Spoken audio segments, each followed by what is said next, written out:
Hello दोस्तों, welcome my YouTube channel. मैं आपको आज की इस वीडियो में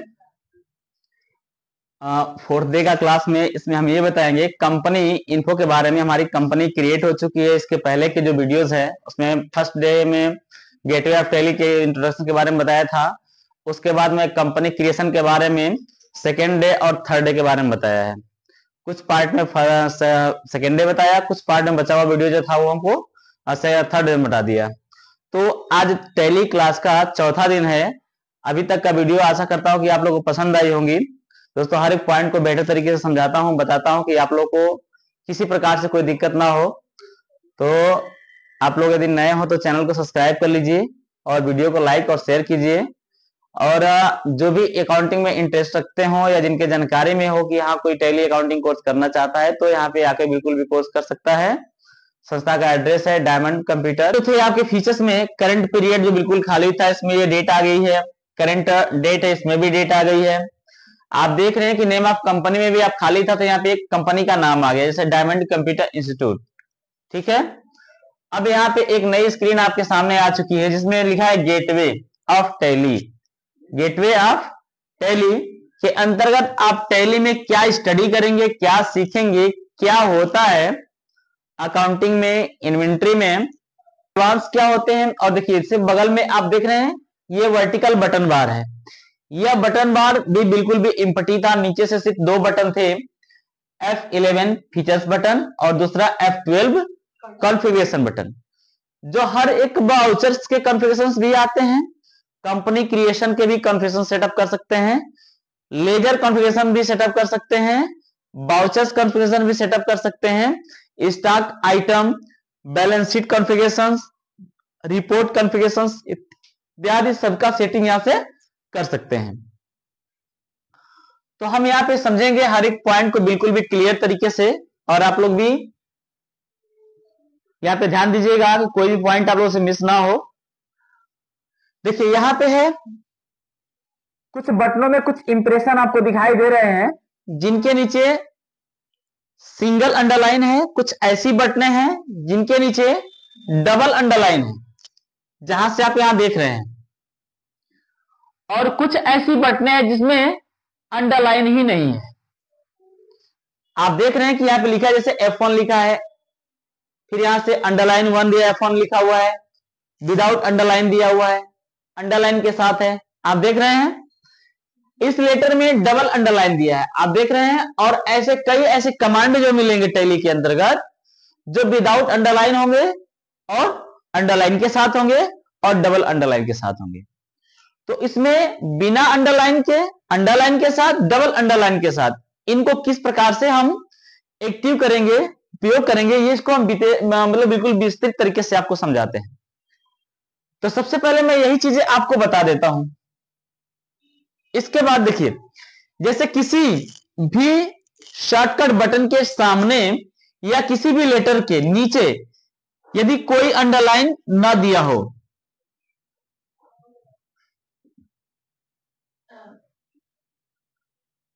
अगर अंडरलाइन नन हो, यदि नहीं अंडरलाइन दिया, जैसे मान लिया यहां पे दिया हुआ है F1, F2 दिया है ना। अब इन बटनों को हम कीबोर्ड के माध्यम से डायरेक्टली यूज करेंगे। क्या करेंगे? डायरेक्टली यूज करेंगे। जैसे यहां पे दिया है F1 सिलेक्ट कंपनी। जब कंपनी को सिलेक्ट करना हो तो हम टैली ओपन करके डायरेक्टली यहां से हम F1 दबाएंगे तो कंपनी लिस्ट ओपन हो जाएगी। हम इसमें से जो भी कंपनी ओपन करना चाहते हैं उसे हम सिलेक्ट कर सकते हैं। यानी सिंगल अंडरलाइन का मतलब है, जैसे मान लीजिए कोई ऐसे वर्ड है इसमें प्रिंट दिया हुआ है, इसके नीचे सिंगल अंडरलाइन है, और यहां से ई दिया हुआ है सिंगल अंडरलाइन, एम दिया है, इसमें आपका दिया है F1, फिर यहां से दिया है F2। ठीक है, इस प्रकार से आपके सामने दिया है सिंगल अंडरलाइन के साथ। तो सिंगल अंडरलाइन यदि जिस वर्ड या जिस बटन के सामने दिया है, उन बटनों को हम अल्ट के साथ टाइप करेंगे। Alt plus P, alt plus E, alt plus M, alt plus 1 F1, alt plus F2। ठीक है, तो ये जो होता है अल्टर के साथ एक कमांड अप्लाई होगा। समझ में आया? अब ठीक उसी प्रकार से जिस लेटर के नीचे डबल अंडरलाइन दिया होगा, डबल अंडरलाइन जिस लेटर के नीचे दिया होगा उसको हमेशा कंट्रोल के साथ इस्तेमाल करेंगे। जैसे यहां से कंट्रोल प्लस एच दिया ना, कंट्रोल प्लस एच, क्योंकि एच इस फॉर्मेट में लिखा हुआ है, ठीक है। तो यहां पे आपको समझ में आया होगा कि सिंगल अंडरलाइन, डबल अंडरलाइन और सिंगल अंडरलाइन का मतलब क्या है, ठीक है। और विदाउट अंडरलाइन को डायरेक्ट कीबोर्ड से इस्तेमाल करना है। समझ में आया? कोई डाउट किसी को? ठीक है ना। अब देखिए, इसको मिटा दो।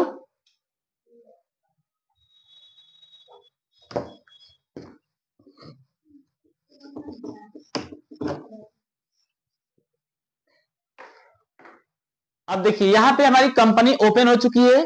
उस कंपनी में एक कंपनी खुली है, डायमंड कंप्यूटर इंस्टीट्यूट, ठीक है। इस कंपनी का करंट पीरियड क्या है? करंट पीरियड, एक करंट पीरियड के बारे में आप लोगों को मैं समझाया था कि कोई कंपनी का स्टार्टअप डेट और क्लोजिंग डेट ही उस कंपनी का पीरियड होता है। एक समय अवधि, एक निश्चित तारीख से लेकर के एक क्लोजिंग डेट के बीच का जो समय अवधि होता है उसी को हम पीरियड कहते हैं।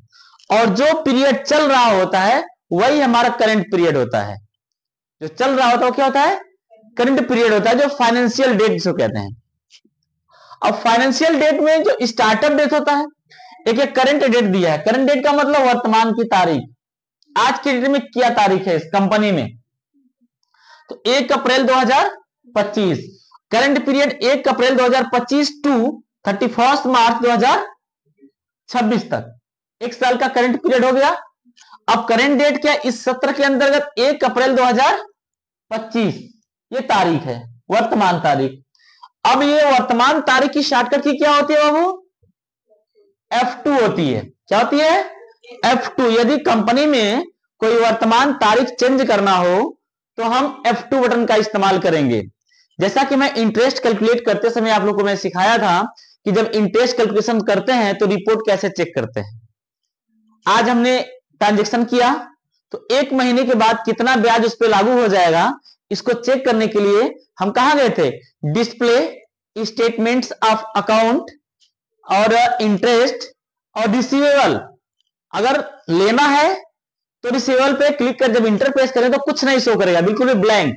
वहां पे क्या बटन दबाना है आपको? F2 बटन दबानी है। और F2 बटन दबाने के बाद आपको डेट इंटर करना है, ठीक है। यानी कि 1 अप्रैल में आपने ट्रांजेक्शन किया है तो 1 मई, 1 महीने का अंत चाहिए ना, तो 1/5/2025 जैसे इंटर प्रेस करेंगे तो आपको 1 महीने का इंटरेस्ट का रिपोर्ट आपको वहां पे दिखा देगा।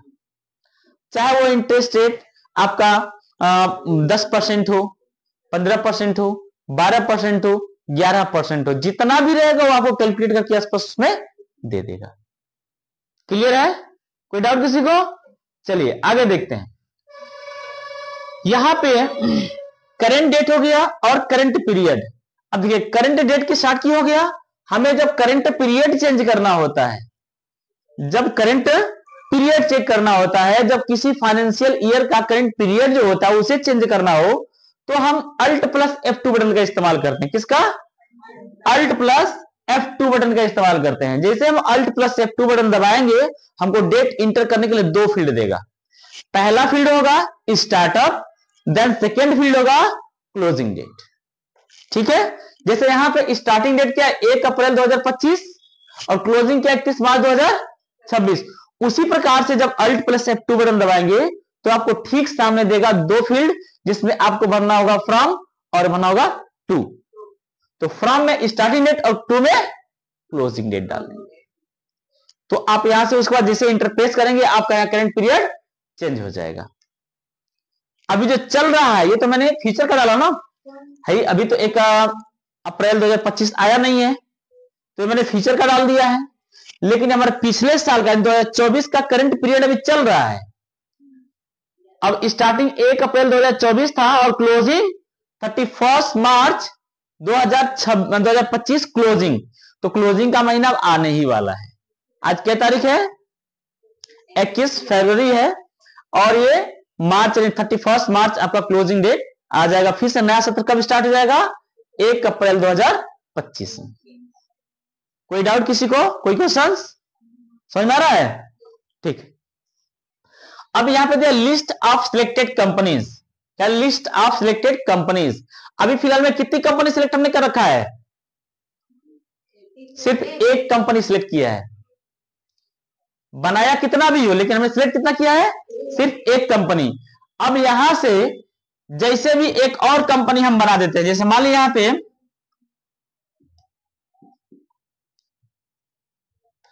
आईटी लर्न भी हमने कर दिया, तो यह भी एक प्रकार की कंपनी हो गई। एक और हमने कंपनी बना दिया,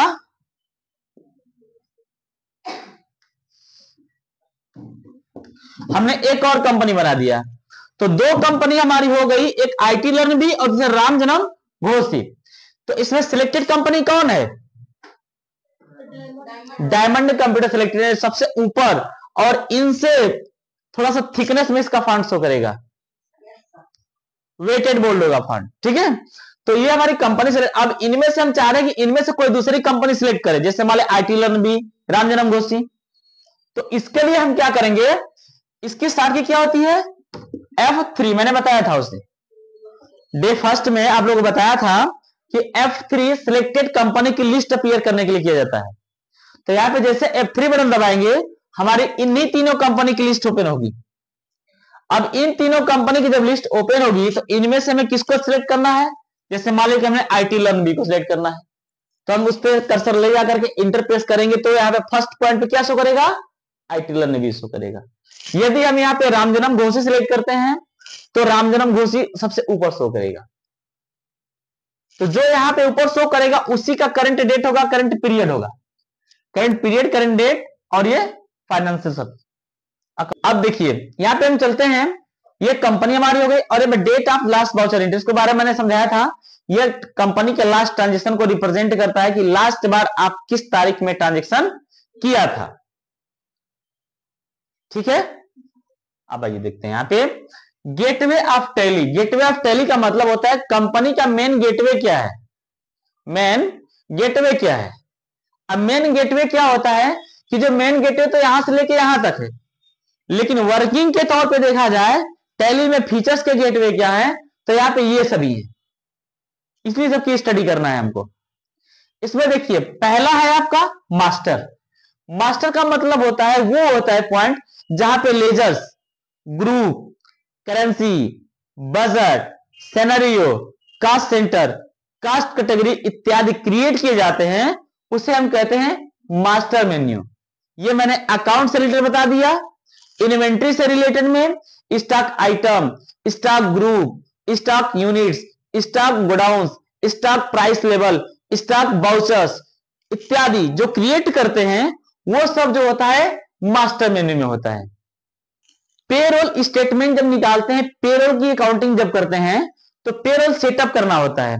इसमें एक ऑप्शन जुड़ जाता है पेरोल, पेरोल इन्फो उसको बोलते हैं। अब पेरोल इन्फो में किस प्रकार की अकाउंटिंग की जाती है, उसमें किसी भी कंपनी के कर्मचारी से संबंधित attendance, unit work, employee group, employees, salary details, वह पे हेड से संबंधित जो लेजर्स होते हैं, जो अकाउंट्स होते हैं, वो पेरोल इन्फो के अंदर क्रिएट किए जाते हैं। तो ये मास्टर मेन्यू में चीजें होती हैं, ये मास्टर में होता है। ट्रांजेक्शन के अंतर्गत जो हम यहां पे क्रिएट किए होते हैं, इनका क्या करते हैं, लेन देन करते हैं, हिसाब करते हैं, किससे क्या व्यवहार होता है, वही बाउचर होता है। एक्टिविटीज क्या उनके साथ हमारा हुआ है। जैसे कुछ ऐसे अकाउंट होते हैं जिनसे सामान खरीदा जाता है, कुछ ऐसे होते हैं जिनको माल बेचा जाता है। कुछ ट्रांजेक्शन में अकाउंटिंग बाउचर से खरीदना, बेचना, जनरल बाउचर एंट्री करना, सेल परचेस करना, पेमेंट रिसीव करना, एक खाते से दूसरे खाते में पैसे ट्रांसफर करना, ये जो प्रक्रिया होती है ये अकाउंटिंग बाउचर की होती है। इन्वेंट्री बाउचर के अंतर्गत मैन्युफैक्चर क्रिएट करना, स्टॉक ट्रांसफर करना, है ना। और इसके अलावा कई बाउचर्स होते हैं जो कॉस्ट इनवाइस वगैरह होते हैं। तो ये आपका जो कि इन्वेंट्री के अंदर सब किया जाता है, इनवाइस से रिलेटेड कार्य किया जाता है। इसमें पेरोल अकाउंटिंग बाउचर आता है। पेरोल अकाउंटिंग बाउचर्स का काम होता है कि इंप्लॉय का अटेंडेंस लगाना, कर्मचारियों का अटेंडेंस कैसे लगाया जाता है? कोई कर्मचारी वीकली काम करता है, कोई कर्मचारी पर डे काम करता है, कोई काम करता है मंथली, कोई काम करता है फिक्स। ठीक है, तो उनका अटेंडेंस कैसे लगाएं? कुछ ऐसे भी इंप्लॉय होते हैं जो रोज का काम करते हैं, रोज का पैसा लेते हैं। प्रोडक्शन, प्रोडक्शन समझते हैं? प्रोडक्शन मतलब उत्पाद। आप 10 पीस तैयार करेंगे तो एक पीस अगर 1000 मिलती है एक पीस का दाम, तो 10 पीस का 10,000 एक दिन में कमा लेंगे। अगर आप 20 पीस तैयार किए तो एक दिन में 20,000 कमा लेंगे। आप गए और एक को नहीं तैयार किए तो एक को पैसा नहीं मिलेगा। बात समझ आ रही है? तो ये होता है प्रोडक्शन। तो ये किसमें काम होता है? पेरोल अकाउंटिंग में। इसको भी लिखा नहीं हूं, ठीक है, बता रहा हूं बस। अब यहां पे देखिए, import of data. Import of data के अंतर्गत हम कंपनी के डेटा को बैकअप लेते हैं, इंपोर्ट कराते हैं किसी पेन ड्राइव से या किसी अदर ड्राइव से, ठीक है, या किसी other XML file, XLS file या किसी अदर बेस फाइल जो उससे में से इंपोर्ट करते हैं डेटा को। ठीक है, अब यहां पे रिपोर्ट दिया है। रिपोर्ट का काम क्या होता है भाई? समझ में आ रहा है ना सबको? खाना वाना खाया ना सब लोग? ठीक है, देखो ऐसे सब लोग बोर हो नहीं ना हो रहे हो हमारे चिल्लाने की वजह से? चलो ठीक है, देखो रिपोर्ट का मतलब क्या होता है? नहीं, कुछ लोग ऐसा होगा बहुत शौक में लगे हुए से लग रहा है कि चलो ठीक है, देखो यहाँ पे रिपोर्ट, रिपोर्ट का मतलब क्या होता है कि फाइनल डिक्लेरेशन का हमें दस्तावेज क्लियर कर लेना, लेन देन का हिसाब किताब क्लियर कर लेना, पेमेंट और रिसिप्ट का हिसाब किताब क्लियर करना, किसी कस्टमर से बकाए और मतलब जो खरीदारी बिक्री उसका हिसाब किताब क्लियर कर लेना, कितना दिन भर बेचे हैं, कितना बिका हुआ है, कितना हम खरीदे हैं, टोटल कितना खरीदारी हुई है, साथ में कितना फायदा कितना नुकसान हुआ है, कंपनी के ऊपर कितना लाइबिलिटीज बनी है, कंपनी के ऊपर कितना कर्ज बना हुआ है और कंपनी के ऊपर कितना एसेट्स आया है, इसका सारा रिपोर्ट क्रिएट करते हैं। Cash inflow, cash outflow, cash का आना, कैश का जाना, स्टॉक कितना बचा हुआ है, दिन भर की खरीदारी बिक्री में हमारे पास स्टॉक कितना बचा हुआ है, इसका रिपोर्ट हम यहां पे देखते हैं। रिपोर्ट, रिपोर्ट में कई प्रकार के रिपोर्ट दिए होते हैं। जो पहला रिपोर्ट है आपका बैलेंस शीट। बैलेंस शीट के बारे में आप लोग जानते होंगे। बैलेंस का मतलब होता है तराजू, कांटा जिसपे वेट किया जाता है। तो कंपनी में बैलेंस शीट होती है, बैलेंस करके रखती है कि कंपनी का जो एसेट्स होता है और liabilities equal to assets equal to liabilities, liabilities equal to assets. जितना आपका एसेट्स होगा उतना ही आपका लायबिलिटी, जितना लायबिलिटी उतना ही आपका एसेट्स होगा। ये दोनों बैलेंस बराबर होता है, तभी आपकी बैलेंस शीट क्रिएट होती है, बेटर होती है।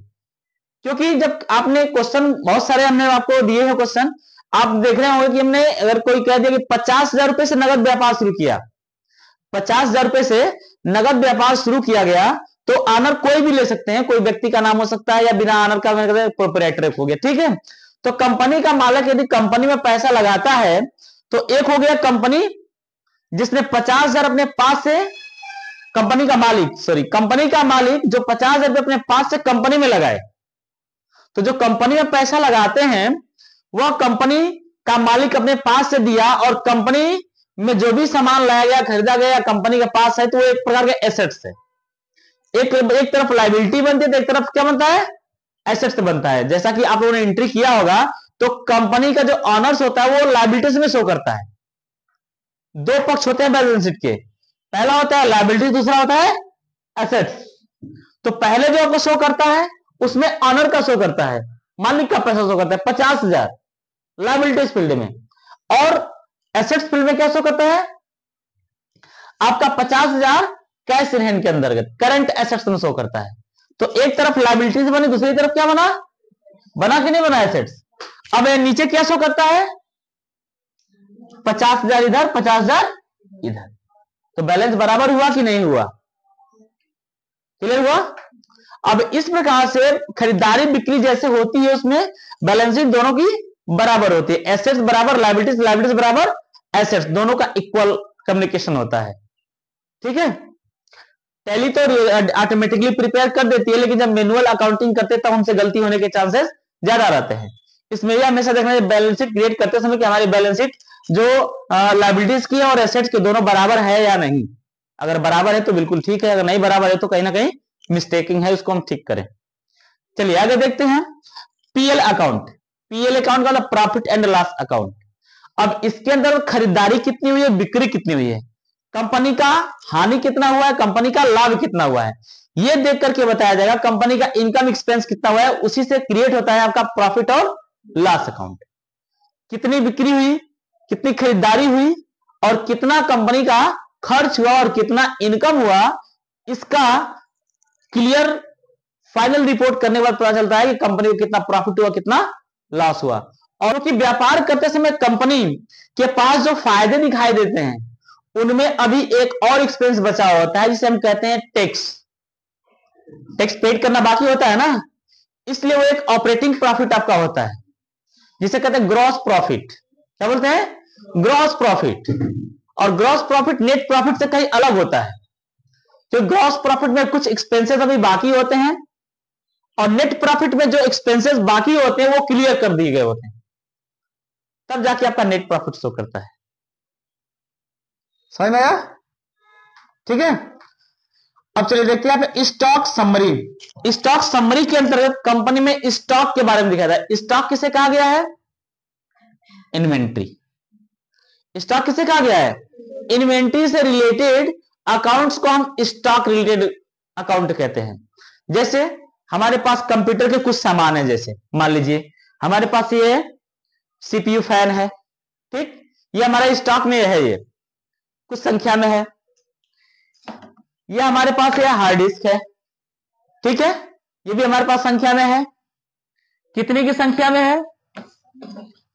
ये हमारे पास है, इसका नाम क्या है?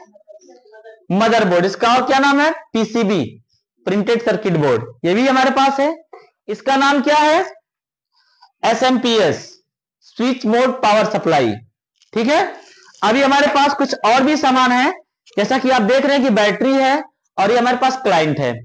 तो हमारे पास कुछ ऐसे प्रोडक्ट हैं जो इन्वेंट्री से रिलेटेड हमको इंफॉर्मेशन देते हैं कि fan, hard disk, motherboard, SMPS, ये सब है ना। तो कंपनी के पास कितने स्टॉक बचे हुए हैं, उन स्टॉक के डिटेल्स को देखना ही स्टॉक समरी होती है। जैसे किसी राशन से रिलेटेड अगर आपका कंपनी काम कर रही हो, अनाज से रिलेटेड, तो 50 किलो चावल खरीदा, 35 किलो दाल खरीदा, उनमें से 20 किलो चावल की बिक्री हो गई, 15 किलो दाल की बिक्री हो गई। स्टॉक में क्या बचा आपका? 30 किलो चावल बचा, 20 किलो आपका दाल बचा हुआ है। तो स्टॉक बैलेंस क्या शो करेगा? स्टॉक रिपोर्ट क्या शो करेगा स्टॉक समरी में? कि आपका दाल 20 किलो बचा हुआ है और 30 किलो चावल बचा हुआ है। ये हो गया स्टॉक समरी। समझ में आई? तो ये समरी जैसे किसी भी शॉप, मॉल, कॉम्प्लेक्स, होटल्स से रिलेटेड जो भी अकाउंटिंग होती है, जहां पर जो खरीदारी बिक्री होती है, स्टॉक खरीदा गया, उनको जो बेचा गया होता है, जितना पैसा आपके पास है, जितना सामान आपके पास बचा हुआ, तो सामान की अकाउंटिंग से बताता है। किसका अकाउंट बताता है? सामान की अकाउंटिंग बताता है। रेशियो एनालिसिस, टैली के अंदर 28 ग्रुप होते हैं, आप सबको पता है ना, 28 ग्रुप होते हैं। अगर 28 ग्रुप होते हैं तो कितने ग्रुप, कितने प्रकार के होते हैं भाई? कौन कौन से? तेज बोलो। प्राइमरी और सेकेंडरी, यानी कि 2 प्रकार के ग्रुप होते हैं, प्राइमरी और सेकेंडरी। प्राइमरी की संख्या 15 और सेकेंडरी संख्या 13, टोटल मिलकर के 28 ग्रुप होते हैं। और इन 28 ग्रुप से संबंधित जो भी हम अकाउंट क्रिएट करते हैं, हो सकता है कि हम 28 ग्रुप का एक्सप्लेनेशन ना किया हो, हमारे क्वेश्चन में 5 ही 6-7 ऐसे ग्रुप हो जिनका प्रयोग किया हो। बात समझ में आ रही है? 28 के 28 तो नहीं हो सकते ना, हो भी सकते हैं और नहीं भी हो सकते हैं। अगर हमारे पास 10 ग्रुप को मिलाकर के सारे खाते बनाए गए हैं तो 10 ग्रुप के एनालिसिस को शो करेगा वो। रेशियो एनालिसिस, अनुपातिक योग शो करेगा कि टोटल संपत्ति का कितना भाग किस ग्रुप के अंतर्गत है, कितना भाग किस ग्रुप के अंतर्गत है, कितना भाग किस ग्रुप के अंतर्गत है। बात समझ में आया? जैसे मान लीजिए रमेश, सुरेश, महेश, ये कितने व्यक्ति हैं? 3 व्यक्ति हैं। और पैसा बचा हमारे पास 100 रुपया। एक को हमने 30 दे दिया, एक को हमने 50 दे दिया और एक को हमने दे दिया 20 रुपया। कितने? 30, 20, 50। अब ये अनुपातिक योग से देखा जाए तो सबसे अधिक अनुपातिक योग किसका है? 50 वाले का। उसके बाद टोटल हो गया। तो ये होता है रेशियो एनालिसिस की टोटल पैसे का जो अंश है किसके किसके पास कितना कितना है, यह होता है रेशियो एनालिसिस। समझ में आई? क्लियर है? किसके किसके पास कितना कितना पैसा है अनुपातिक मान में दर्शाता है, और उसके हिसाब से हम रिपोर्ट को चेक कर सकते हैं कि हमारे जो संपत्ति है, जो लागत है, सबसे अधिक मात्रा में पैसा हमारा किसमें खर्च हुआ है, ये हम यहां से देख सकते हैं अनुपातिक योग से, रेशियो एनालिसिस से। नेक्स्ट है डिस्प्ले। क्या है आपका? डिस्प्ले। डिस्प्ले के अंदर हम क्या करते हैं भाई?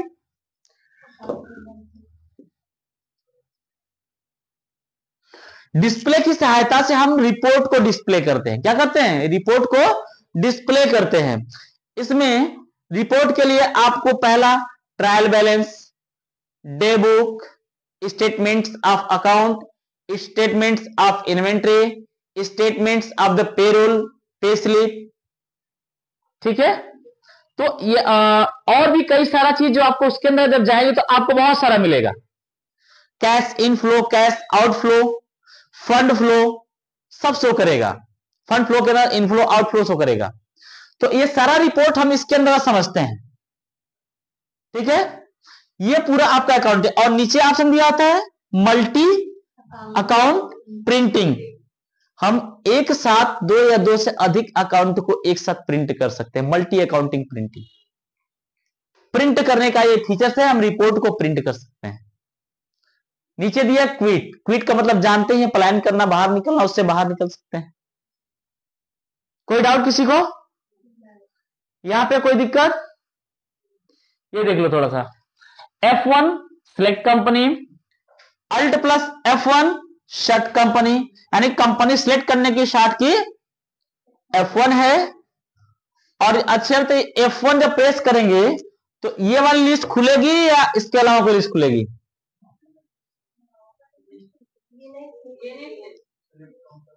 हाँ, ये नहीं खुलेगी। क्या खुलेगी? जो कंपनी में आपने कंपनियां बना करके स्टोर कर रखा है वो कंपनी की लिस्ट खुलेगी। यहां पे तो सिलेक्टेड 3 कंपनी है ना, तो इसके साथ की तो F3 है। F1 तो हमारे कंपनी टैली सॉफ्टवेयर में कितना कंपनियां बना रखी है उसकी लिस्ट में खुलेगी। अल्ट प्लस F1 किसके साथ की होती है? Shut company. शट कंपनी का मतलब समझते हो ना? कंपनी को बंद करना। यानी कि हमारे पास diamond computer institute company open है, तो इसको शट करना हो तो अल्ट प्लस F1 प्रेस करेंगे तो तीनों कंपनी की लिस्ट आएगी, और इनमें से हम सिलेक्ट कर लेंगे तो बंद हो जाए। सिलेक्ट करके इंटर प्रेस करेंगे वो कंपनी ऑफ हो जाएगी। अगर हम सिर्फ एक कंपनी सिलेक्ट किए होते तो अल्ट प्लस F1 करेंगे तो कोई भी लिस्ट सामने नहीं आएगी, तुरंत बंद हो जाएगी, एक कंपनी खुली रहेगी। तो अब 3 कंपनियां हैं सिलेक्ट, तो पूछेगा इनमें से कौन कंपनी को शट करना है, ठीक है। F2 क्या होता है? डेट चेंज करने का। कौन सा डेट? करंट डेट चेंज करने के लिए शॉर्टकट की होती है F2, और पीरियड चेंज करने के लिए अल्ट प्लस F2 चेंज करते हैं। और ये क्या है? F3 क्या होता है? सिलेक्टेड कंपनी की लिस्ट, और अल्ट प्लस F3 से कंपनी इन्फो की बॉक्स आते हैं। जैसा कि हमने गेटवे में समझाया था आप लोगों को, select company, shut company, log in user, alter company, create company, backup, restore, वाइट दिया था ना। तो वो चीज के पहले वाली स्क्रीन में मैंने आपको दिखाया है। कंपनी क्रिएट करने वाली जो था फर्स्ट वीडियो में, सेकंड वीडियो से हमने आपको दिखाया है, ठीक है ना। अब यहां से देखिए alt plus F3 company info की शॉर्टकट की है, हमेशा ध्यान रखना तुम लोग। यहां से F11 फीचर्स बटन, किसका शॉर्ट की? फीचर्स बटन है। अब यहां से F12 किसका है? Configuration button. इसको हम ऑपरेशन बटन के नाम से भी जानते हैं, ऑपरेशन बटन के नाम से जानते हैं। इसमें अकाउंटिंग वाउचर्स अकाउंटिंग फीचर्स आते हैं, इन्वेंट्री फीचर आते हैं और टैक्सेशन आते हैं, टैक्सेशन के फीचर्स भी आते हैं, ठीक है ना। और F12 जो होता है किसी भी स्क्रीन का कॉन्फ़िगरेशन सेटअप कर सकते हैं। जैसा कि आप लोगों ने देखा होगा कि मैंने आप लोगों से एंट्री करवाते समय जनरल वाउचर में कैश अकाउंट नहीं शो करता है, नहीं शो करता है ना। उसको एक्टिव करने के लिए क्या करना पड़ता है, वाउचर में जाएंगे, F12 बटन दबाएंगे। क्या दबाएंगे, F12 बटन दबाएंगे। वहां से आपकी स्क्रीन पे शो करेगा allow cash account in journal entry, को यस करके एक्सेप्ट कर लेंगे तो आपके वहां पे वाउचर्स में लेजर में कैश शो करने लगता है।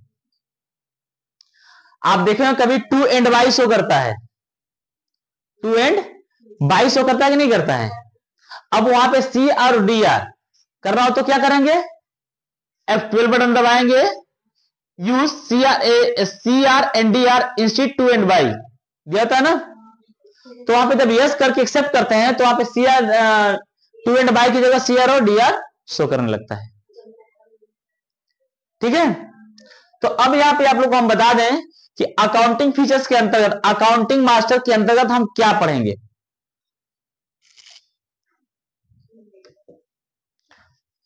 इसके अंदर पढ़ेंगे हम, यहां पे देखिए बताते हैं, यहां पे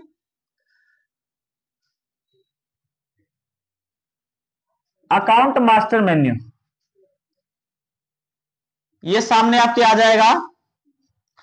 पहला होगा ग्रुप, दूसरा होगा लेजर, तीसरा होगा करेंसी, चौथा होगा आपका बजट, इसमें होता है कॉस्ट सेंटर,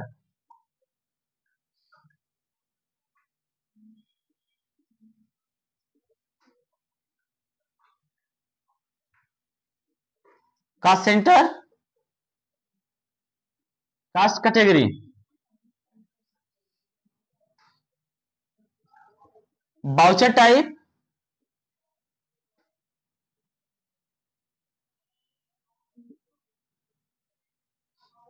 एक आता है इसमें सेनरियो, क्या आता है, सेनारियो होता है, सेनारियो बस शो करने के लिए होता है, ठीक है, उसका कोई विशेष इफेक्ट बैलेंस शीट पर नहीं पड़ता है। अब क्विट, ये चीज जो होता है आपको अकाउंट इन्फो मेन्यू में आएगा आपको पढ़ने के लिए, समझ में आया, अकाउंट इन्फो में चीज मिलेगा पढ़ने के लिए। इसमें ये जो फीचर्स है आपके, advance currency, advance cost centre, cost categories, ये एडवांस में आते हैं, ठीक है। ये आपका बजट भी एडवांस में आता है। आपको बेसिक में ग्रुप, लेजर, वाउचर टाइप, ये चीज आते हैं, ठीक है। तो ये चीजें आप लोगों को समझ में आया सारी चीजें, कोई डाउट किसी को। तो दोस्तों आज के इस वीडियो में हमने आप लोगों को बताया कि कंपनी जो ओपन होती है तो उसकी स्क्रीन के बारे में, फर्स्ट जो स्क्रीन होती है इसका मेन गेटवे का जो मास्टर होता है इसके बारे में डिटेल हमने समझाया, और इसमें आपका ट्रांजेक्शन होता है उसमें क्या होता है, फिर यहां से इंपोर्ट, रिपोर्ट्स और डिस्प्ले से रिलेटेड, और इसमें अकाउंटिंग इन्फो के बारे में जो आएगा पहला ऑप्शन आपका group, ledger, currency, budget, cost centre, cost category और वाउचर टाइप। तो इसके बारे में हम नेक्स्ट डे स्टडी करेंगे, इसके बारे में हर एक पॉइंट को हम अगले दिन बताएंगे। तो और नए हो तो चैनल को सब्सक्राइब कर लीजिएगा, लाइक, शेयर और कमेंट जरूर कीजिएगा, ठीक है दोस्तों, धन्यवाद।